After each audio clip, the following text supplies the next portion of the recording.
E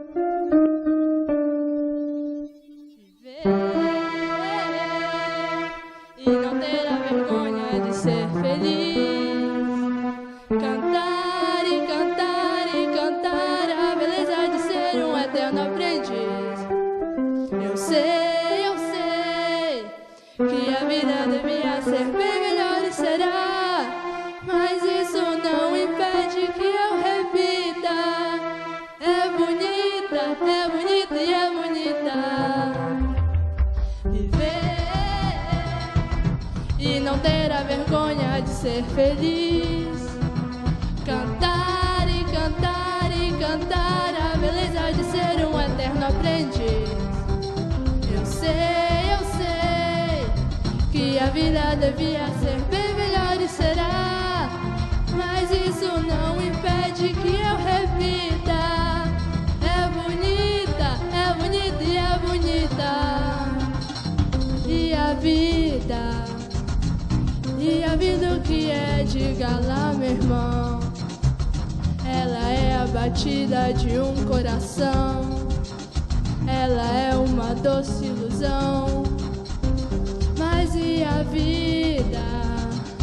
Ela é uma vida ou é sofrimento? Ela é alegria ou lamento? O que é, meu irmão? Há quem fale que a vida da gente é um nada no mundo. É uma gota, é um tempo que nem dá um segundo. Há quem fale que é um divino mistério profundo.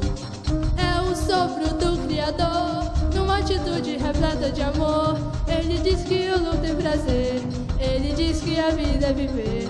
Ela diz que melhor é morrer, pois amada não é e o verbo é sofrer. Eu só sei que confio na moça e na moça eu ponho a força na fé. Somos nós que fazemos a vida, como der ou puder ou quiser.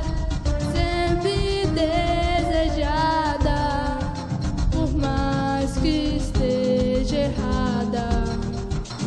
E ninguém quer a morte, só saúde e sorte. E a pergunta roda e a cabeça agita. Fico com a pureza da resposta das crianças. É a vida, é bonita e é bonita. E não ter a vergonha de ser feliz. Cantar e cantar e cantar a beleza de ser um eterno aprendiz. Eu sei que a vida devia ser bem melhor e será, mas isso não impede que eu repita. É bonita e é bonita viver e não ter a vergonha de ser feliz. Cantar e cantar e cantar a beleza de ser um eterno aprendiz. Eu sei que a vida devia ser bem melhor e será, mas isso não impede que eu repita. É bonita e é bonita ver e não ter a vergonha de ser feliz. Cantar e cantar